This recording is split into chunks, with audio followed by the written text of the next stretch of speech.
রাকাত এইভাবে আমার চেহারার দিকে কেন তাকায় আছো? হযরত আবু বকর সিদ্দিক রাদিয়াল্লাহু আনহু বলেন, ইয়া রাসূলুল্লাহ, ইয়া হাবিবাল্লাহ, ওগো আল্লাহর নবী, আমি ঘরে গিয়েছিলাম খাবারের জন্য, আমি ক্ষুধার্ত। ঘরে গিয়ে জানতে পারলাম নবী গো, আমার ঘরে কোনো খাবার তৈরি হয়নি। তাই আমি দৌড়ে আপনার সামনে হাজির হয়েছি। আমি আবু বকর আপনার চেহারার দিকে তাকাইলে পেটের খিদার কথা ভুলে যাই। মুহূর্তের মধ্যে হাজির হয়েছেন হযরত ওমর রাদিয়াল্লাহু আনহু। তিনিও রাসূলের চেহারার দিকে তাকাই আছেন, হাতে দেয় না, অলক্ষীন দৃষ্টিতে। রাসূল বলেন, ওমর তুমি এইভাবে সাইরে যা, কারণ কি? হযরত ওমর বলেন, ইয়া রাসূলুল্লাহ, ইয়া হাবিবাল্লাহ, ওগো আল্লাহর নবী, আমি ঘরে গিয়েছিলাম খাবারের জন্য, আমি ক্ষুধার্ত। ঘরে গিয়া জানতে পারলাম আজকে আমার ঘরে কোনো খাবার তৈরি হয়নি। ও নবীজি, তাই দৌড়ে আমি ওমর আপনার সামনে হাজির হয়েছি। আপনার চেহারার দিকে তাকাইলে আমি উমরের পেটের খিদার কথা ভুলে যাই। কারণ তারা ছিলেন আশিকে রাসূল।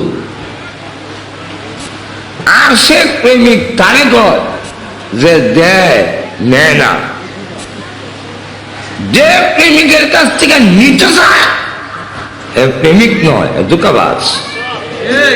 আর তুই বলে দেখবেন আমাদের দেশের দুনিয়ার মেলায় কোন ছেলে কোন মেয়েকে যদি বলে তোমার যদি না ভাই আমি গাড়ি সাক্ষাৎ হলে মরে যাবো, তোমার ভাই বাসি নাই মরি, হ্যাঁ কি যে করি তোমার লেগা, তখন মেয়েকা যদি কয় তুই যদি ভালোবাসা হয় তুই বিয়ে করে নাও, তখন হ্যাঁ কয় আমার বড় ভাই এখনো বিয়ে করে নাই, সিরিয়াল আমার এখনো আসে নাই, আমি এখনো চাকরি নকরি করি নাই, এখন তোমার দায়িত্ব কেমনি নিতাম।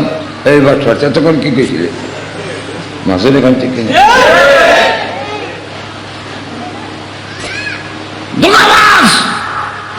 ঠিক তেমনি ভাবে আমাদের দেশেও রবিউল আউয়াল আইলে একদল যখন গরম হয়, রাসূল আপনার ভাই কেমনে, দড়ি কেমনে, কোন সাধনে ভাই, পাইলে বাসি নেই মরি, এটা সব ধোঁকাবাজ। সব জিলাপি খায়, রসগোল্লা খেতে হয়, কিন্তু যখন রক্তের প্রয়োজন হয়, যখন রাসূলের ইজ্জতের উপরে কেউ হামলা করে, তখন তারা বাড়ি সালাম দিয়ে পূজা হওয়া যায় না, রাজপথে পাওয়া যায় না, হওয়া যায় শুধু 12 রবিউল আউয়ালে, কারণ ওই দিন জিলাপি আর রসগোল্লা হওয়া যায়। কারণ কিন্তু যুগে যুগে রাসূলকে কেউ ব্যঙ্গ করলে, রাসূলকে নিয়ে কেউ কটূক্তি করলে, রক্ত দেওয়ার যদি প্রয়োজন হয়, জীবন দেওয়ার যদি প্রয়োজন হয়, এদেশের তাবলীগী কওমি দেওবন্দির উলামায়ে কেরাম প্রথম স্থানের ভূমিকা পালন। এই কারণে সরকারও সার্টিফিকেট দিয়ে দিছে, স্বীকৃতি দিছে, সনদের খালি জানা ভিতরে ভিতরে কতগুলো স্বীকৃতি দিছে, যারা বুঝতেছে হেরার গা খুব জ্বলতেছে। এটা হইল ভিতরে ভিতরে স্বীকৃতি দিছে যে আহলে সুন্নাত ওয়াল জামাত হইল কওমি দেওবন্দির উলামায়ে কেরাম। نستغفره ونؤمن به ونتوكل عليه ونعوذ بالله من شرور أنفسنا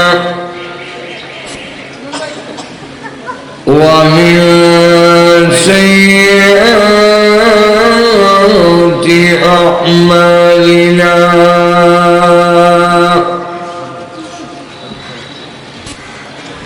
من يهده الله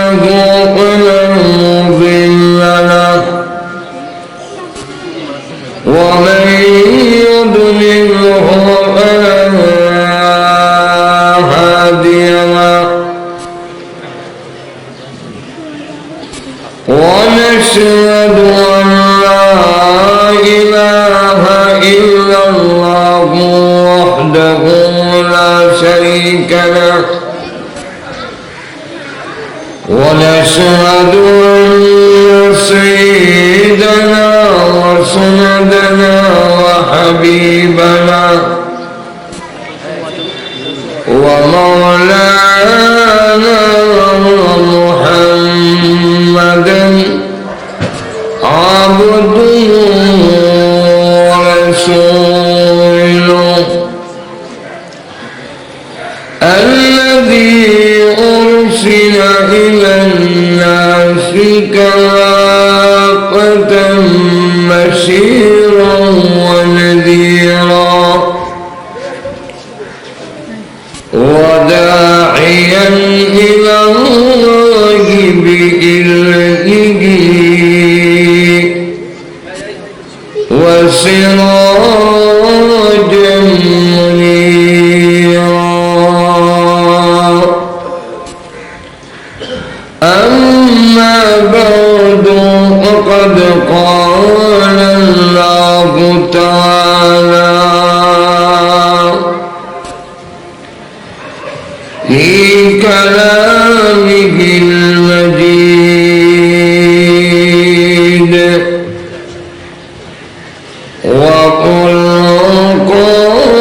وقرآنه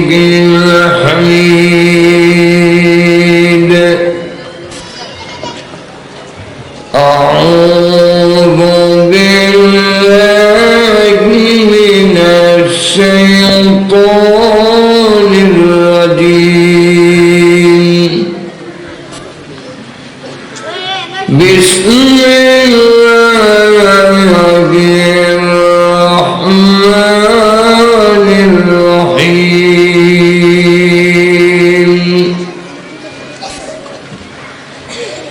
يا أيها الناس اذكروا نعمة الله عليكم هل من خالق غير الله يرزقكم من السماء والأرض لا إله إلا هو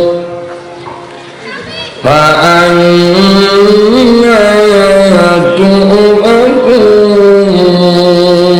تؤفكون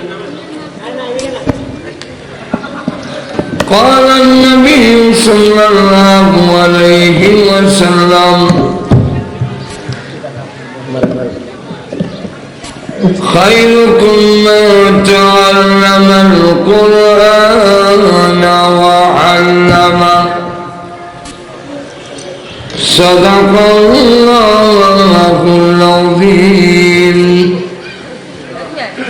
وصدق رسوله النبي الكريم اللهم صل على سيدنا ومولانا محمد وعلى آله وأصحابه وسلم اللهم صل على سيدنا ومولانا محمد وعلى آله وأصحابه وسلم জামিয়া তালিম ও সুন্নাহ মাদ্রাসা কর্তৃক আয়োজিত আজকের এই ইসলামী সম্মেলনের অত্যন্ত শ্রদ্ধেভাজন সভাপতি মুআজ্জাজ মুকাররম উলামায়ে কেরাম, সুধী মণ্ডলী, সর্বস্তরের প্রাণ প্রিয় মুসলমান ভাইরা,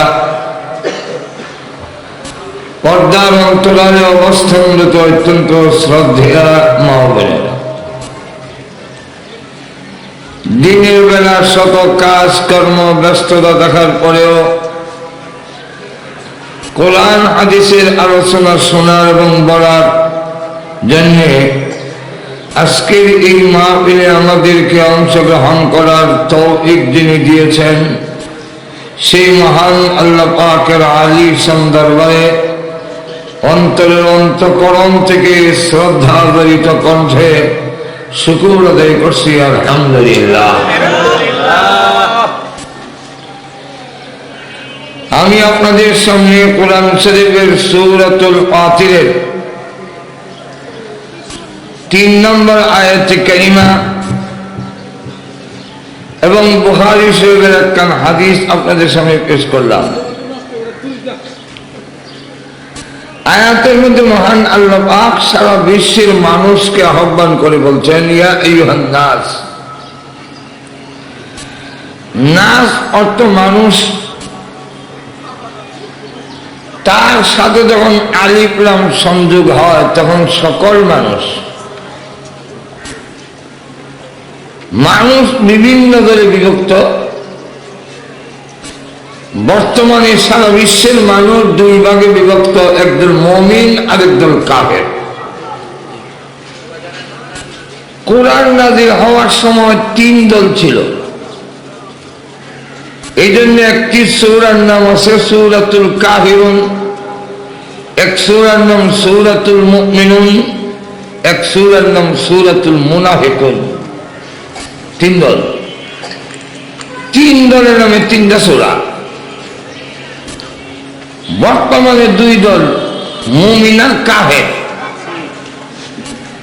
তাহলে এখন প্রশ্ন হইতে পারে 3 নম্বর দলটা কোরআন নাযিলের সময় ছিল, এদিকে গেল কই? এই 3 নম্বর দল মসজিদের ভিতরে জুতা সুর যেভাবে মুসল্লি হইয়া বইতে হয়, 3 নম্বর এই মুনাফিক দলটাও মুমিনের ভিতরে গাঢ় দেখা দিয়ে বসা আছে। মুনাফিকরাও মুমিনের ভিতরে, যাই হোক মুমিন হোক আর কাফের হোক, সারা বিশ্বের মানুষকে আল্লাহ আহ্বান করে বলছেন, ইয়া আইয়ুহান নাস, হে লোক সকল।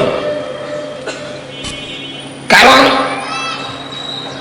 আল্লাহ রাব্বুল আলামিন যত মাখলুক তৈরি করেছেন এর মধ্যে মানুষকে আল্লাহ পাক তার নিজের কুদরতে হাত দিয়ে তৈরি করছেন। কোরআন শরীফ আল্লাহ বলছেন, খালাকতু বিয়াদাইয়া। আল্লাহ পাক বলেন, আমি আমার হাত দিয়ে তৈরি করলাম। এই কারণে মানুষ সবচেয়ে দামি, মানুষ সৃষ্টিগত দিক থেকেও সবচেয়ে বেশি সুন্দর। মানুষের প্রতি আল্লাহর যে অবদান, সেই অবদানের কথা আল্লাহ স্মরণ করে দিচ্ছেন, উযকুরু নি'মাতাল্লাহি আলাইকুম। এই জুমলার দ্বারা, এই বাক্যের দ্বারা, যে তোমরা স্মরণ করো তোমাদের প্রতি আমার অবদান। আল্লাহ কি পরিমাণ অবদান আমাদের উপরে। একটা মাছ যেইভাবে পানির নিচে ডুবে আছে, গোটা মানব জাতি আল্লাহর অবদান আর নিয়ামতের মধ্যে এইভাবে ডুবে আছে। মাছ পানি ছাড়া বাঁচে না। পৃথিবীর মানুষ আল্লাহর নিয়ামত ছাড়া, হোক সে আমেরিকার প্রেসিডেন্ট, হোক সে রাশিয়ার প্রেসিডেন্ট, বিশ্বের যে কোনো শক্তিশালী ব্যক্তিত্ব হোক না কেন, আল্লাহর নিয়ামত ছাড়া 1 মিনিটও কেউ বাঁচতে পারবে না। আল্লাহ পাক কি পরিমাণ আমাদের দিয়েছেন। কোরআন শরীফ আল্লাহ বলেন, তুমি যদি কলম খাতা হাতে নাও আর গণতে শুরু করো, আল্লাহ কি পরিমাণ দিলেন, গণা শুরু করি, গণি, হিসাব লাগাই, তাহলে খাতা শেষ হবে, কলম শেষ হবে, কালি শেষ হবে, হায়াত শেষ হবে, আল্লাহ দেওয়া নিয়ামতের গণনা শেষ হবে। আল্লাহ এক সূরার মধ্যে নিয়ামত উল্লেখ করে করে 31 বার প্রশ্ন করছেন। فبأي آلاء ربكما تكذبان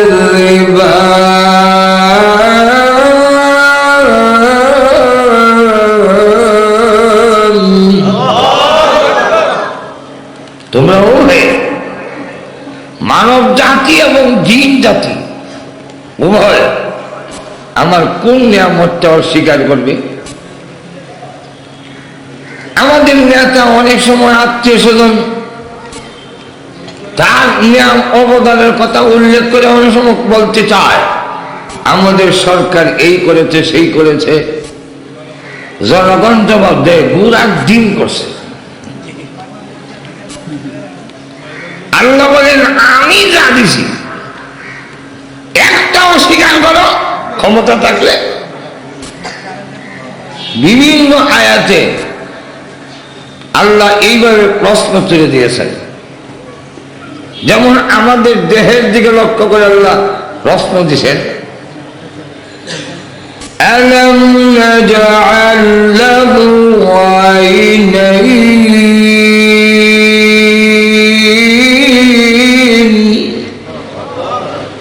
আমি কি তোমাদের দুইটা চোখ দেইনি? গোটা মানব জাতির চোখ দিয়েছেন কে? অস্বীকার করতে পারবে? ওয়ালিসানান ওয়া শাফাতাইন,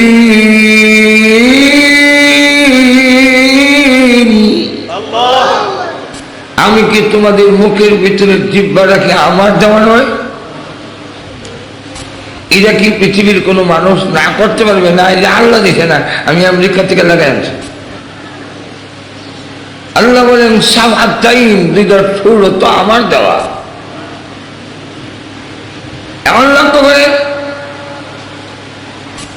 এইভাবে আল্লাহ অন্যদিকে অন্য আয়াতে অন্য সূরায় বলছেন, আলাম নাজআলিল আরদা মিহাদা,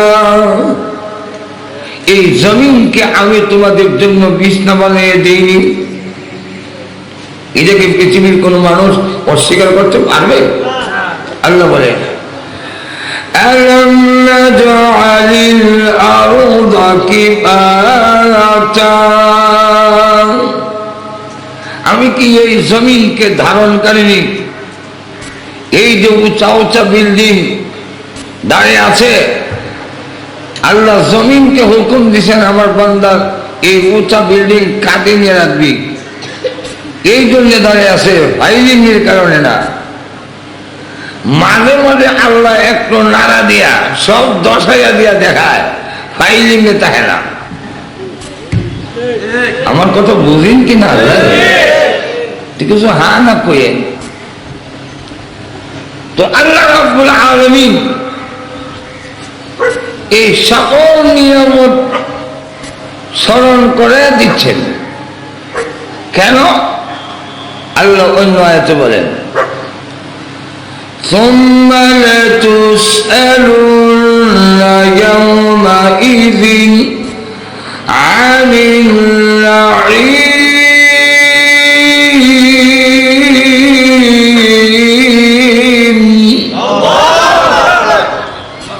একদিন আল্লাহর নিয়ামতের আগ ভোগ করতেছ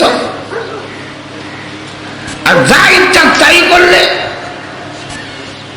আল্লাহর দেওয়া নিয়ামতের কোন হিসাব তোমার দিতে হবে না, এমনটা মনে করো না। একদিন প্রত্যেকটা নিয়ামতের ব্যাপারে তুমি আল্লাহর কাছে জিজ্ঞাসিত হবে, জবাব দিতে হবে আল্লাহর কাছে। এখানে কেউ রায় নাই নবী হোক, অলি হোক, বদৌস হোক, রাজা হোক, বাদশাহ হোক, মন্ত্রী হোক, এমপি হোক, সকলে আল্লাহর আদালতে আল্লাহর নিয়ামতের ব্যাপারে প্রশ্নের সম্মুখীন হবে। তাই এই আয়াতের ব্যাখ্যা তাফসীরে হক্কানির মধ্যে আনছেন রাসূল করিম সাল্লাল্লাহু আলাইহি ওয়াসাল্লাম একদিন হুজুরা শরীফ থেকে বের হয়েছেন। এই মুহূর্তে হযরত আবু বকর সিদ্দিক রাদিয়াল্লাহু আনহু সামনে এসে রাসূলের দিকে যে তাকাইছেন আর হাতিও দেয় না, ফলকহীন দৃষ্টিতে তাকায় আছেন। রাসূল বলেন, আবু বকর এইভাবে তাকায় আছো কেন? লক্ষ লক্ষ সাহাবী থেকে মাত্র 2 জন সাহাবী রাসূলের চেহারার দিকে তাকায় থাকতে পারতেন, আর না হয় কোন সাহাবী রাসূলের চেহারার দিকে তাকাইলো দৃষ্টি রাখতে পারতেন না, হিরে দিতে হইত। রাসূলের চেহারার মধ্যে এমন ভাব, এমন রূপ, এমন প্রভাব। রাসূল বলেন, নসিরতু বির-রু'বে নাসিরাতা শাহরিন। আল্লাহ রাসূল বলেন, আমাকে আল্লাহ এমন প্রভাব দিয়েছেন, আমি যেখানে বসা এখান থেকে স্কয়ার মাইল, 1 মাসের রাস্তা, ডাইনে বামে সামনে পিছনে, এই সংরক্ষিত এলাকার ভিতরে যত বড় শক্তিশালী সাহসী লোক হোক না কেন, এই নিষিদ্ধ এলাকার ভিতরে আসলে আমার প্রভাবে তার অন্তরের মধ্যে কম্পন শুরু হয়ে যায়। অপরদিকে আল্লাহ তার নবীর চেহারার মধ্যে এমন আলো দিছেন, যার কারণে আল্লাহ তার নবীর চেহারাকে সূর্যের সঙ্গে তুলনা দিয়েছেন।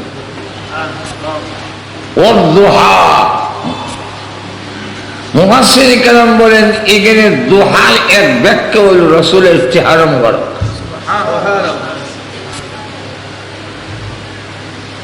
আম্মা জান আয়েশা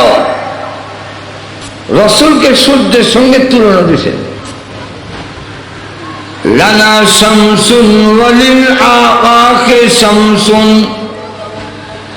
লানা শামসুন ওয়ালিল আকাশে শামসুন ওয়া শামসি আফজালু মিন শামসিস সামাই ওয়া ইন্নাস শামসা তাতলু'ু বা'দাল কদরি ওয়া শামসি তাতলু'ু বা'দাল ইশাই। আকাশের একটা সূর্য আছে আর আমারও একটা সূর্য আছে। আকাশের সূর্যের চাইতে আমার সূর্য কোটি কোটি গুণ উত্তম। আকাশের সূর্য উদয় হয় ফজরের নামাজের পরে, আর আমার সূর্যটা উদয় হইতো এশার নামাজের পরে। ইরশাদুল কারি ইলা সহিহুল বুখারী, বুখারী শরীফের এই গ্রন্থের মধ্যে আম্মা জান আয়েশার একটা বর্ণনা এনেছেন। উনি বলেন, রাসূল যখন আমার ঘরে আসতো, অন্ধকারের মধ্যে রাসূলের চেহারা মুবারকের সামনে আমি একটা সুইচের ছিদ্র দিয়া সুতা ঢুকাইতে পারতাম। যাক, ওইদিকে যাবো না, তো রাসূলের চেহারার দিকে তাকাই আছেন। নবীজি বলেন, হে আবু বকর, এইভাবে আমার চেহারার দিকে কেন তাকাই আছো? হযরত আবু বকর সিদ্দিক রাদিয়াল্লাহু আনহু বলেন, ইয়া রাসূলুল্লাহ, ইয়া হাবিবাল্লাহ, ওগো আল্লাহর নবী, আমি ঘরে গিয়েছিলাম খাবারের জন্য, আমি ক্ষুধার্ত। ঘরে গিয়ে জানতে পারলাম, নবী গো, আমার ঘরে কোনো খাবার তৈরি হয়নি। তাই আমি দৌড়ে আপনার সামনে হাজির হয়েছি। আমি আবু বকর আপনার চেহারার দিকে তাকাইলে পেটের খিদার কথা ভুলে যাই। মুহূর্তের মধ্যে হাজির হয়েছেন হযরত ওমর রাদিয়াল্লাহু আনহু। তিনিও রাসূলের চেহারার দিকে তাকাই আছেন, হাতে দেয় না, অলক্ষীন দৃষ্টিতে। রাসূল বলেন, ওমর তুমি এইভাবে সাইরে যা, কারণ কি? হযরত ওমর বলেন, ইয়া রাসূলুল্লাহ, ইয়া হাবিবাল্লাহ, ওগো আল্লাহর নবী, আমি ঘরে গিয়েছিলাম খাবারের জন্য, আমি ক্ষুধার্ত। ঘরে গিয়া জানতে পারলাম আজকে আমার ঘরে কোনো খাবার তৈরি হয়নি। ও নবীজি, তাই দৌড়ে আমি ওমর আপনার সামনে হাজির হয়েছি। আপনার চেহারার দিকে তাকাইলে আমি উমরের পেটের খিদার কথা ভুলে যাই। কারণ তারা ছিলেন আশিকে রাসূল। আশিক প্রেমিক তারে কয় যে দেয় নেয় না, যে প্রেমিকের কাছ থেকে নিতে চায় প্রেমিক নয়, ধোঁকাবাজ। আর তো ধরে বলে, দেখবেন আমাদের দেশের দুনিয়ার মেলায় কোন ছেলে কোন মেয়েকে যদি বলে তোমার যদি না ভাই আমি গাড়ি সাক্ষাৎ হলে মরে যাবো, তোমার ভাইলে বাসি নাইলে মরি, হ্যাঁ কি যে করি তোমার লেগা, তখন মেয়েটা যদি কয় তুই যদি ভালোবাসা হয় তুই বিয়ে করে নাও, তখন হ্যাঁ কয় আমার বড় ভাই এখনো বিয়ে করে নাই, সিরিয়াল আমার এখনো আসে নাই, আমি এখনো চাকরি নকরি করি নাই, এখন তোমার দায়িত্ব কেমনি নিতাম। এই বাচ্চা তখন কি কইছিলে মাসুদ এখান থেকে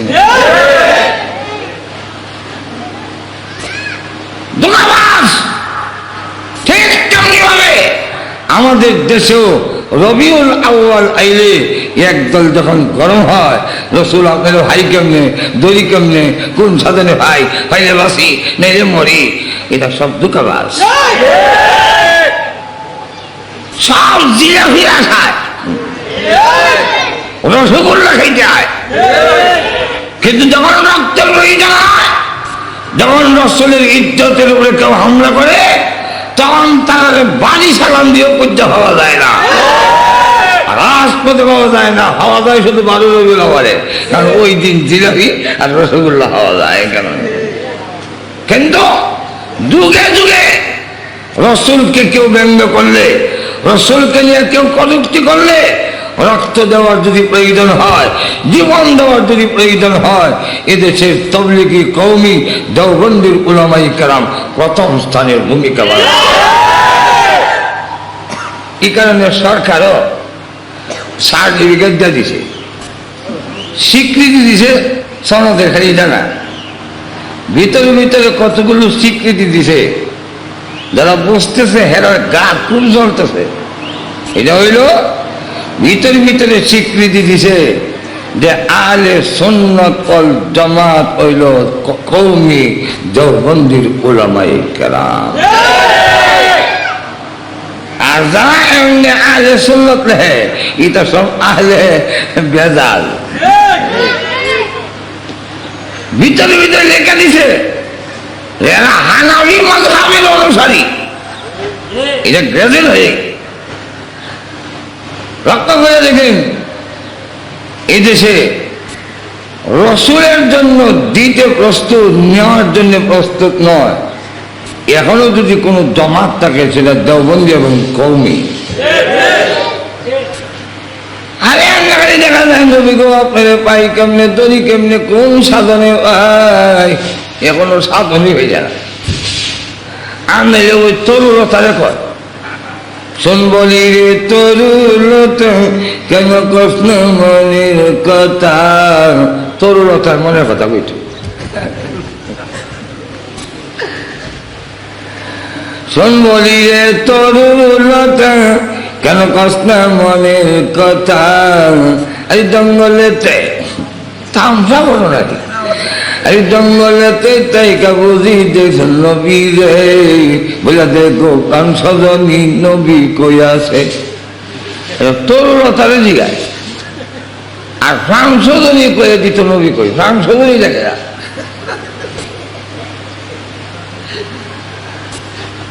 আল্লাহর নবীর সাহাবীরা ছিলেন আশিক রাসূল, এই জন্যে নবীর কাছ থেকে জীবনে নেয় নাই, শুধু দিছেন নেয় নাই।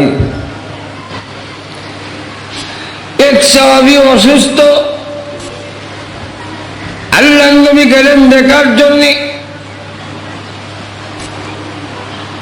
দেখার পরে রাসূল তার আত্মীয় স্বজনকে বললেন, সে যদি মারা যায় অবস্থা বেশি ভালো নয়, যদি মারা যায় আমার এই সংবাদ দিও, আমি নিজে তার জানাজার নামাজ পড়াবো।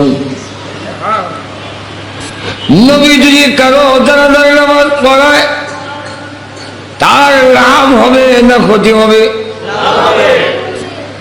আল্লাহ রাব্বুল আলামিন কোরআনে বলছেন, ওয়ালাউ আন্নাকুম ইয যালামু আনফুসাহুম জাউকা ফাস্তাগফিরুল্লাহা ওয়াস্তাগফারা লাকুমুর রাসূল লাওয়াজাদুল্লাহা তাওয়াবার রহিমা। হে দুনিয়ার মানুষেরা, তোমরা যদি নিজের প্রতি কোনো জুলুম করো, আমার নবীর কাছে যাও আর তোমরা আমার কাছে মাপ চাও, নবীকে দিয়া যদি সুপারিশ করাতে পারো ক্ষমার জন্যে, আমার নবী যদি কারো জন্য বলে আল্লাহ তারে মাফ করে দেন, লাওয়াজাদুল্লাহা তাওয়াবার রহিমা, আল্লাহ বলেন নিশ্চয়ই আমি আল্লাহ তার তওবা কবুল করে নিব। লক্ষ্য করে দেখেন, সাহাবী জানাজার নামাজ নবী যদি পড়ান, নবী যদি বলেন আল্লাহ আমার এই সাহাবীর গুনাহ মাফ করে দাও, অবশ্যই আল্লাহ মাফ করে দিবেন। এত বড় নিজের লাভ ছেড়ে দিলেন সাহাবী। নবীজি বিদায় হওয়ার পরে আত্মীয় স্বজনকে ডেকে বললেন, তোমাদেরকে আমি আল্লাহর কসম, আল্লাহর শপথ দিয়ে বলি, আমার ওসিয়তটা তোমরা পালন করবে। ওসিয়ত করে যাই, আমি পৃথিবী থেকে বিদায় হয়ে গেলে দাফন না করা পর্যন্ত আল্লাহর নবীকে সংবাদ দিতে পারবে না। এগুলা ঠিকই তার ইন্তেকাল হয়ে গেল, তার আত্মীয় স্বজনরা তার ওসিয়ত অনুযায়ী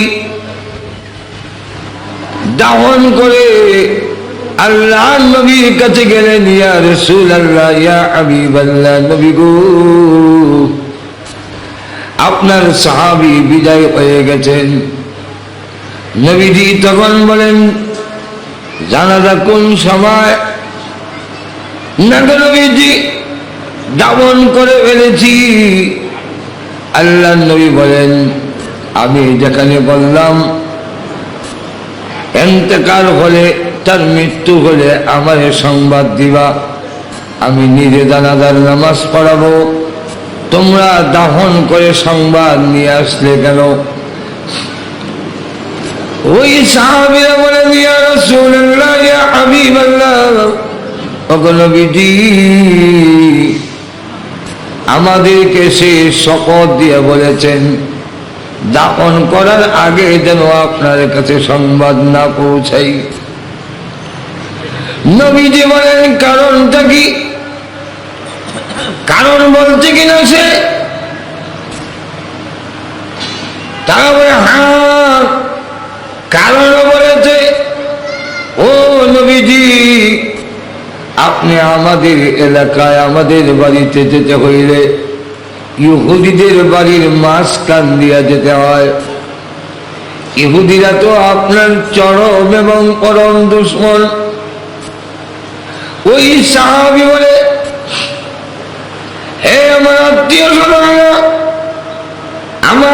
মৃত্যুর পরে আমার নবীর কাছে যদি সংবাদটা দাও, আমার নবী জানাজা পড়াবার জন্য দৌড়ে চলে আসবে, সাহাবীর জানাজার নামাজ পড়াবে। আর এই সুযোগে ইহুদিদের বাড়ির মাঝখান দিয়ে যখন আসবে, কোন একটা ইহুদি যদি আমার নবীর গায়ে পাথরের আঘাত মারে, আল্লাহর কসম আমার জীবনের বিনিময় নবীর গায়ে কোনো পাথরের আঘাত লাগলে জিন্দেগিতে আমি কোনোদিন সহ্য করব না। এই কারণে আমার লাভ হবে, কিন্তু তাও সম্ভাবনা আছে রাসূল আসতে গিয়ে কোন ইহুদি যদি আমার নবীর গায়ে পাথর মারে, তো আমার জানাজা পড়াবে আর নবীর গায়ে পাথর লাগবে, এটা সাহাবী মানবে না। কেন? সাহাবাই কেরাম রাসূলকে ভালোবাসেন নিঃস্বার্থভাবে, কোনো কিছু পাওয়ার জন্য নয়। তারা ছিলেন আশিকে, আর তুজরে বলেন আশিকে। হযরত বিলাল রাদিয়াল্লাহু আনহু মদিনার অলিতে গলিতে এলান করে যাচ্ছেন, বাড়িতে কোন নবীর আশিক, আল্লাহর আশিক যদি থেকে থাকো বের হয়ে আসো। মদিনার মসজিদের সামনে সেখানে জমা হওয়ার জন্য আল্লাহর নবীর নির্দেশ, জিহাদে যেতে হবে। এই ঘোষণা শুনে ঘরের ভিতরে একজন মহিলা বলে বলে কাঁদলে। ওই মহিলার একটা সন্তান 6 বছরের। সে জিজ্ঞাসা করে, মা, ও মা, আপনি কেন কাঁদছেন গো মা? মহিলা জবাব দেয়, ছেলে রে, কিছুদিন আগে যুদ্ধে গিয়ে তোর আব্বা শহীদ হয়ে গেছেন, তুই ছাড়া আমার আর কোনো সন্তান নাই। বিরাট ঘোষণা করে গেছে, আল্লাহ নবীর আশিক যদি থাকেন মদিনার মসজিদের সামনে জমা হয়ে যান। এ সন্তান তোর বাবা নাই, তুই ছাড়া আমার আর কোনো সন্তান নাই। আমি পারলাম না কোনো সন্তান আল্লাহর নবীর জন্য দিতে, আমি পারলাম না শহীদের মা অথবা মুজাহিদের মা হব, এই সুযোগ আমার নাই রে বাবা।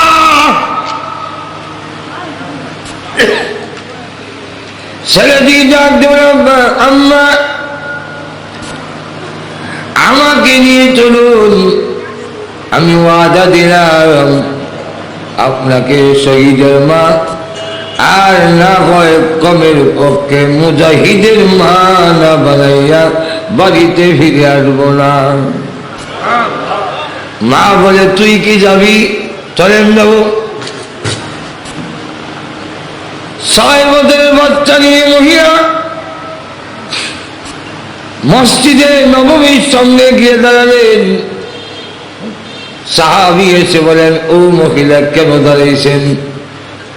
যুদ্ধের ময়দানে মহিলা নেওয়া হবে না, আপনি কেন দাঁড়িয়েছেন? নাই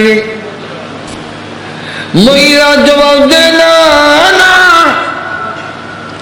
আমি যাব না, আমার এই ছেলেকে দেওয়ার জন্য এসেছি, যুদ্ধে যাবে এই ছেলে। সাহাবী বলেন, না, 6 বছরের বাচ্চা যুদ্ধের পারমিশন দেওয়া হয় না।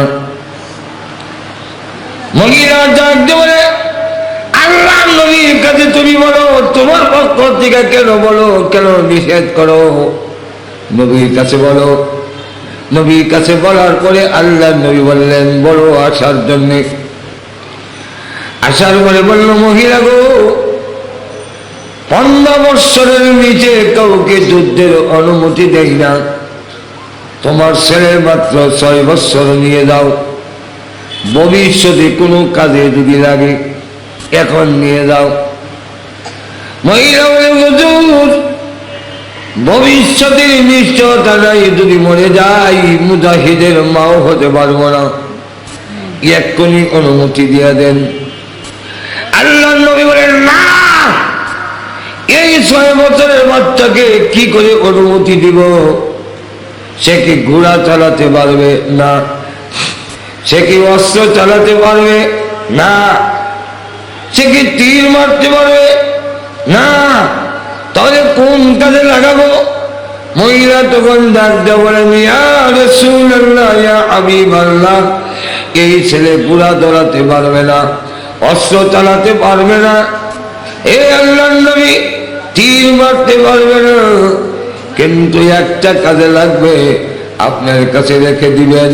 কোন বেঈমান কাফের যদি আপনাকে লক্ষ্য করে তীর মারে, পাথর মারে, তখন ঢালের প্রয়োজন, আমার ছেলেটাকে কাছে রেখে দিবেন, সামনে তুলে ধরবেন।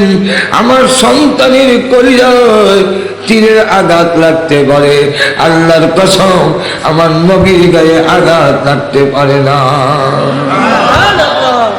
কেন? রসুলকে আমরা ভালোবাসি। রসুল বলে না না, এই অনুমতি দেওয়া যাবে না, নিয়ে যাও। মহিলা তখন বলে বাবা চল। রসুল নিবেন না, তুই কি করবো, চল যাই। বাচ্চা কয় না, আমি রসুলকে একটা প্রশ্ন না করে যাব না। আরে তুই কি প্রশ্ন করবি? যিনি বিশ্বনবী আর তুই মাত্র 6 বছরের বাচ্চা। আমি একটা প্রশ্ন করবো, হে আল্লাহর নবী, এই মহিলা হইল শহীদের স্ত্রী, মুক্তিযোদ্ধার বউ, আর আমি হইলাম শহীদের সন্তান। ইসলামের জন্য মুক্তিযুদ্ধ যে করছে তার সন্তান আমি, একটা কোটা থাকবে না আমার জন্য? সুবহানাল্লাহ বলবে না? তুই কি করবি, কি কাজে রাখবি, সেরকম কেন রাখবো না? আমার না, চুলাতে আগুন ধরাইতে হলে হালকা পাতলা লাকড়িগুলো চুলার আগে দেয়, মোটা মোটা লাকড়িগুলো পরে দেয়। কেন? মোটা লাকড়ি প্রথম চুলার দিলে আগুন ধরে না? হজরগণ ঠিক না?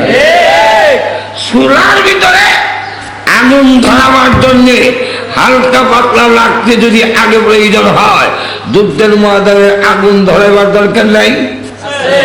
আমি হামলারে বলে দেন শহীদ হইতে দেরি হবে, আলীকে বলে দেন শহীদ হইতে দেরি হবে, আমাকে আগে দেন, শহীদ হয়ে যুদ্ধের ময়দানে আগুনটা আমি ধরাই দিই।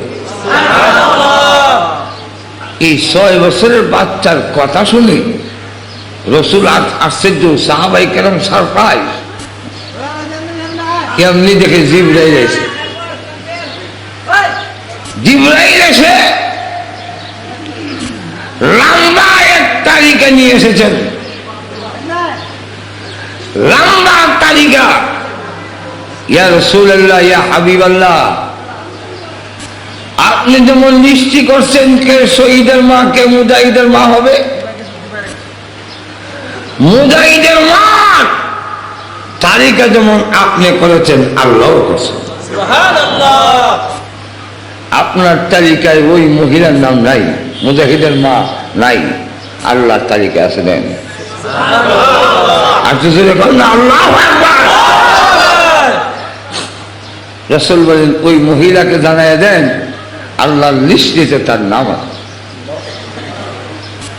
তারা দিলেন আশিক রাসূল। এই জন্যে হযরত আবু বকর সিদ্দিক, ওমর রাদিয়াল্লাহু আনহুমা দুজন ক্ষুধার্ত, যারা রসুলের চেহারার দিকে তাকিয়ে পেটের খিদা যায়, কি পরিমাণ ভালোবাসা। আল্লাহর নবী বলেন আবু বকর, ওমর, আমিও গড়ে এসেছিলাম খাবো, কিন্তু আমাকে আয়েশা জানাইয়া দিয়েছে, আমার ঘরে পানি ছাড়া আজকে কোনো খাবার তৈরি হয়নি। আমিও খোলার তলে আওয়াজ করব, আমার ঘরেও খাবার নাই, তোমাদের দেওয়ার মতো কিছু নাই। চলো সামনের দিকে যাই, এখান থেকে আমাদের অনেকের ধারণা হতে পারে মনে হয় আল্লাহর নবী অভাবী ছিলেন, খাওয়ার নাই। না না, আল্লাহর নবী অভাবী ছিলেন না, ইচ্ছা করি দুনিয়ার ভোগ বিলাস গ্রহণ করেন না। বিয়া বাড়িতে যা কিছু আয়োজন করা হয় কার সম্মানে? একটু দূরে এখন। কিন্তু বর যিনি জামাই, উনি দেখবেন নাকের মধ্যে রুমাল দিয়া জিভা দিয়ে, অন্যরা খাচ্ছে, বরযাত্রীরা জামাই খাইলেও কম। এখন যদি এই দৃশ্য দেখা কেউ বলে, আরে হে তো অভাবী, আজকের বিয়া বাড়ি তো হের খাওন নাই, জামাই খাওয়ানোর অভাবে খায় না নাকি? এই কথা যে বলে এটা যেমন ব্যাকর, আল্লাহ নবীকে যারা বলবে অভাবী, এটাও ব্যাকর। বরযাত্রী কম খায় কেন? তারা হলো আজকের খাবারই ভবিষ্যতে এই বাড়ির খাওন আর কপালে জুটতেও পারে, নাও জুটতে পারে, তবে না হওয়ার সম্ভাবনাই বেশি। তাহলে আজকে খাইতে হবে, ভালো করে খাও, জন্মের খাওয়া। আর যিনি বর জামাই, উনি বলে আমি আজকে খাবারের জন্য আসি নাই, আমি এসেছি এই বাড়ির সাথে একটি সম্পর্ক করার জন্যে। যদি সম্পর্ক হয়ে যায়, এই বাড়ির যত মুরগি আছে সব আমার ভেড়ে হজম হইব। আর ঠিক কেমনি হবে? বিশ্বনবী বলেন, আমি পৃথিবীতে খাওয়ার জন্য আসি নাই, ভোগ বিলাসের জন্য আসি নাই। বিশ্বনবী এবং মুমিন ইমানদার বলে, আমরা পৃথিবী এসেছি এই বিশ্ব মালিকের সাথে সম্পর্ক করার জন্য। যদি সম্পর্ক করে যেতে পারি, জান্নাতের সব মুরগি আমরাও ঠিক হব। আর যেই নবীর কথা বললে গাছ থেকে আপনি আপনি খেজুর পড়ে, সেই নবী অভাবী নয়। হযরত আলী রাদিয়াল্লাহু আনহু বলেন, প্রচন্ড মদিনার শীতের মধ্যে আমি বের হইয়া হাঁটাহাঁটি করছিলাম। আল্লাহ নবী দেখে বলেন, আলী, এত বড় প্রচন্ড শীতের মধ্যে তুমি কেন হাঁটাহাঁটি করো? হযরত আলী রাদিয়াল্লাহু আনহু বলেন, ওগো নবীজি, তাদের খিদা, এই জন্য হাঁটি রাস্তায়। আল্লাহর নবী বলেন, আলী, তোমাকে একটা খেজুর দিব, তাও আমার ঘরে নাই, তবে তুমি ক্ষুধার্ত হয়ে রাস্তায় হাঁটবে, তা হয় না। হ্যাঁ আলী, ওই গাছের কাছে যাও, খেজুর গাছের কাছে গিয়ে বলবে, আমি বিশ্বনবী রাহমাতুল লিল আলামিন তোমাকে পাঠিয়েছি খেজুর দেওয়ার জন্য। হযরত আলী রাদিয়াল্লাহু আনহু বলেন, আমি খেজুর গাছের কাছে গেলাম, গিয়ে দেখি খেজুর থাকবে দূরের কথা, ভালো করে পাতাই নাই, সিজন না। হযরত আলী বলেন, আমি খেজুর গাছের দিকে লক্ষ্য করে বললাম, ওরে খেজুর গাছ, বিশ্বনবী তিনি আল্লাহ রাব্বুল আলামিনের পরে যার সম্মান, সেই বিশ্বনবী রাহমাতুল লিল আলামিন আমাকে পাঠিয়েছেন খেজুর নেওয়ার জন্য, কিন্তু খেজুর দেয়। এই কথা বলতে দেরি হয়েছে, প্রতিটি ঢাল থেকে তাজা তাজা খেজুর জমিনে পড়তে একটা মিনিটও দেরি হয় নাই। আমি একটা খেজুর উঠাইয়া মুখে দেই, আর একটা আমি আমার কোষের মধ্যে জমা করি। আরো কয়েকজন দেখলাম রাস্তা দিয়ে হারে, তোমরা কেন হারো? তারাও বলল আমরা পেলে খিদা। হযরত আলী রাদিয়াল্লাহু আনহু বলেন খাও, খেজুরের অভাব নাই। সবাই মিলে খেজুর খাইল। আল্লাহ নবী গেলেন, আলী সবগুলো খেজুর খেয়ে ফেলেছ নাকি আরো কিছু আছে? যেই মাত্র বলেছে এমনি ডাক দেওয়া বলে, না গো নবীজি, আমিও খেয়েছি, সাহাবীও খেয়েছেন, এখনো রয়ে গেছে। ওগো আল্লাহর নবী, যদি নিতে চান, আল্লাহর নবী আমার কাছে আরো খেজুর রয়ে গেছে। নবীজি তখন বলেন, আলী রে, বাকি খেজুর গুলো নিয়ে যাও, আমার তোমাকে খেজুর গুলো দিয়ে দিও। যেই নবীর কথা বললে খেজুর গাছ থেকে খেজুর জমে পড়ে। যেই নবী আবু হুরায়রা রাদিয়াল্লাহু আনহু বলেন, আমাকে এক মুষ্টি খেজুর দিলেন আল্লাহর নবী রাহমাতুল লিল আলামিন। আমি ইলা বেগের মধ্যে রেখে দিলাম। কেমন বরকতের নবী! আমি এক মুঠ খেজুর পাইয়া আমার বেগের ভিতরে রাখলাম।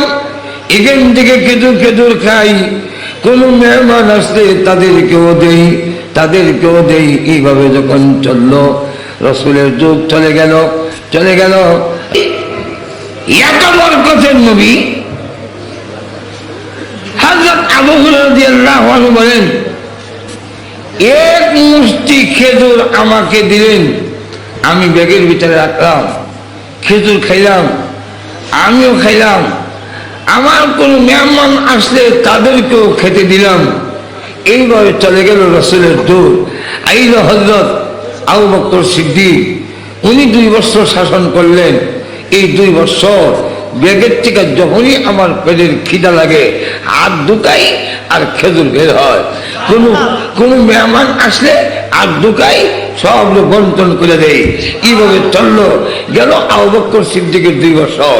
আসলো হযরত ওমর, উনি চালালেন 10 বছর। আমি 10 বছর যখনই হেঁটুমুখ লাগে বেগের নিচে হাত দেয়। এমনি খেজুর আনি খাই, মেহমান আইলে হাত দেয়, তারারও দেয়। গেল হযরত উমরের সারনামন হয়ে গেল 24 বছর।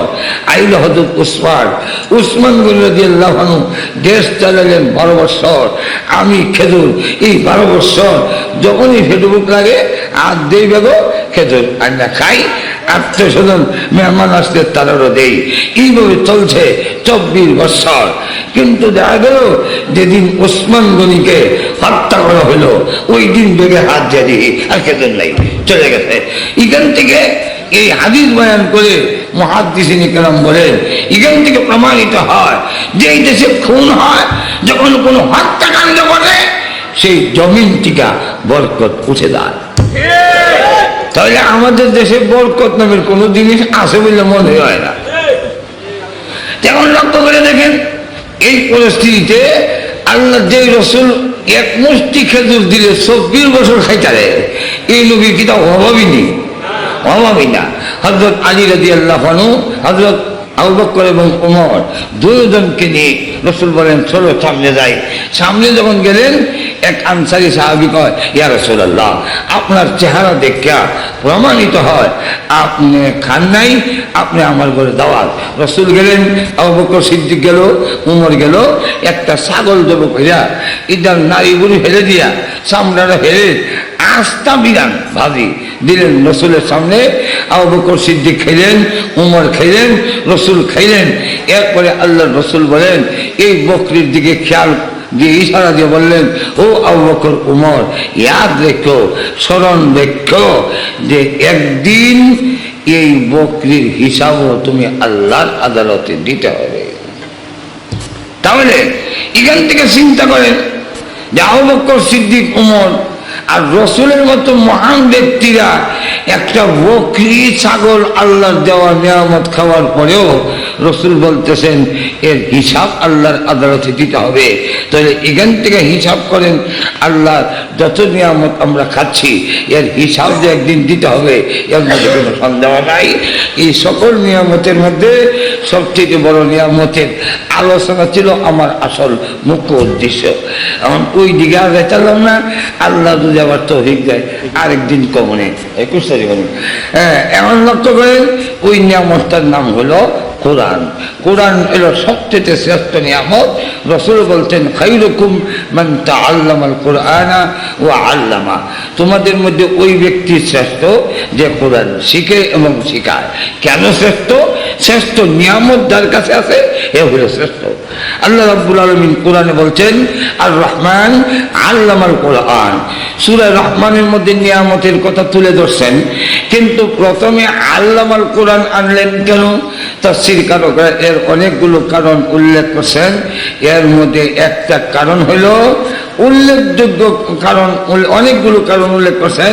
এর মধ্যে উল্লেখযোগ্য কারণ আল্লামাল কোরআন আগে আনলেন কেন?